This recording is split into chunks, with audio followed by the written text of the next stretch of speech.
Hi everyone. So today we got a new update in the case of Air India 171.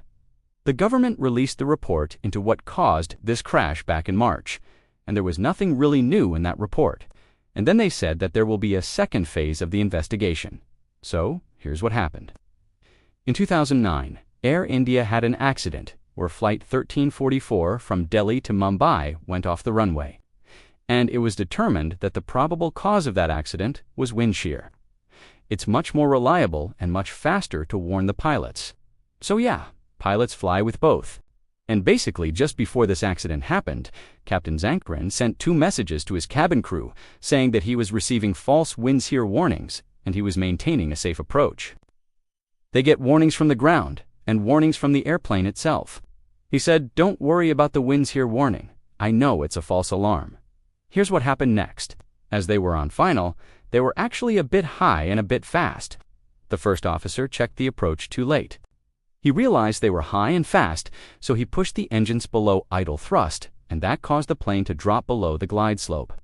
But what they did unrealize was that the wind shear detection system in the airplane had picked up wind shear on the runway and the airplane was trying to warn them. But the crucial point was that the wind shear had already affected the plane. The wind shear slowed the plane down.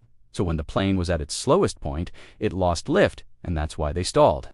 But the pilots missed all of that because they were focused on the approach. They were only 3 knots below the minimum speed.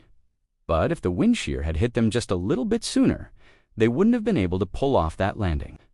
Well, for starters, the captain had talked to his cabin crew twice during the approach, telling them that the wind shear warnings were false alarms and that he was maintaining a safe approach. He was so focused on landing that he didn't see any other options. He said, "I'm not comfortable with this approach." He missed the approach warnings. He missed the wind shear warnings. And he also missed the fact that his first officer was clearly uncomfortable with what was going on. This is crazy. I don't know how he did it. This doesn't feel right. But on this occasion, he was the one flying, and he never said anything. But he never said anything. He never told the captain that he was uncomfortable. Maybe if the first officer spoke up and said, "We should go around because we're getting wind shear warnings," but he didn't. Now, what I find interesting is that the report does mention all of this. If you read it, you will get a headache. So yeah, I guess that's it for this video. Thanks for watching. Don't forget to subscribe and like the video, and I'll catch you guys next time. Stay safe. It mentions that the warnings were false alarms, and the pilots did the right thing by not going around. But it still says that the pilots failed to respond to the wind shear warning. The report also stated that the incorrect approach to runway 27 at Mumbai Airport contributed to the accident. But the report failed to mention that the wind shear warning was a false alarm, and storms nearby, and he probably thought that the airplane would automatically go around if there was actual wind shear on the runway.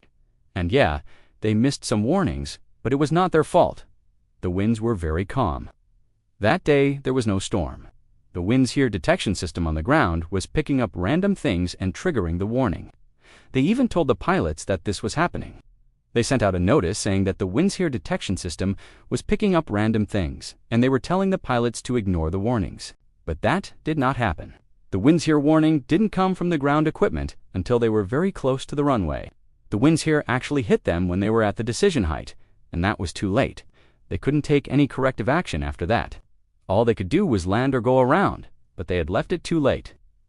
Let me know your thoughts in the comments below. So he believed that everything was under control and there was no need to go around. So really, there was no opportunity for them to respond to the wind shear warnings. And also, since they were not hitting any terrain, he probably thought to himself that there was no way that they could have wind shear right where they were. Wind shear usually occurs during rain and storms, but there was no rain or storms where they were. Yes, there was some rain and storms nearby, but not where they were. They were busy trying to correct their flight path, and they didn't respond to the warnings in time.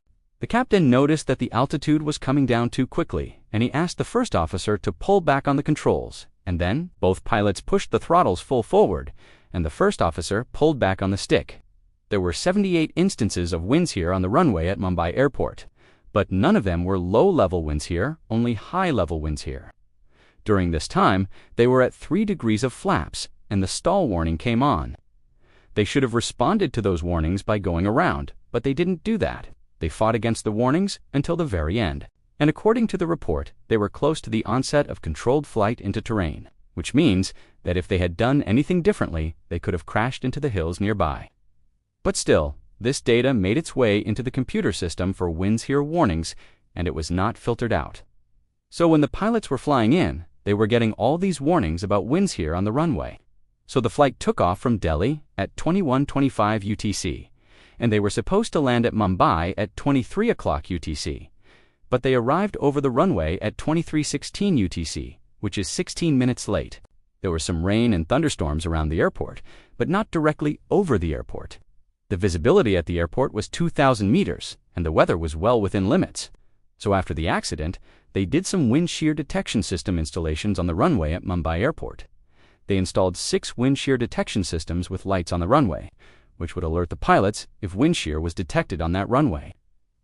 Now, fast forward to 2014. 4 years later, they did a review of the data from these wind shear detection systems, and they found that between 2010 and 2014, and one thing I want to point out is that the airplane does have a wind shear detection system built into the aircraft itself. But the wind shear detection system on the ground has much better sensors. But anyways, on June 2014, Air India sent a mail to all their pilots telling them that they should disregard the wind shear warnings from the ground because they are false alarms. Alright, so now let's talk about what happened on the day of the accident. As they were on final, the pilots were getting these wind shear warnings, and the captain even acknowledged it to the cabin crew again, just like he did on previous occasions. The first officer was flying and the captain was monitoring, but at this point, the nose of the plane was already pointing up, and that initiated a go-around, and the plane started to climb away. Now, throughout this event, the pilots were getting wind shear warnings from the ground radar equipment, but they didn't respond appropriately. Now, as the plane climbed away, the pilots were probably relieved that they managed to pull off that landing, and maybe they thought to themselves that they beat the wind shear. And as the plane was climbing away, the wind shear warning turned off because the plane was now above the wind shear. So the main reason that they were able to pull off that landing was because the airplane was above the minimum speed for the configuration that they were in. So the question is, why did they keep fighting the warnings? I think the captain assumed that the wind shear warning was triggered because of the rain. And remember, the airplane does have a wind shear detection system built into it, and that would have warned the pilots, but they missed that too. Now, this is all speculation, but I believe that the captain was fixated on landing this plane. And here's what I find interesting. In the cockpit voice recorder, the first officer said that he was uncomfortable with the approach, and he said that at least 3 times. So I believe that the captain was so focused on landing that he missed all the clues. If you watched my previous videos, you would know that the first officer was the one who called for the go-around on Air India Express 1344. And he did that because he was uncomfortable with the approach. So let me ask you, if you were the first officer, would you have spoken up and said that we should go around? So, in conclusion, the report states that the probable cause of this accident was the failure of the pilots to respond correctly to the wind shear warning, and the inadequate response to the GPW's warnings. And yes, the pilots should have gone around, but it was a false alarm. They did the right thing by not going around.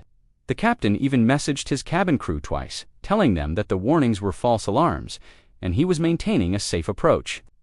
This whole report is just confusing.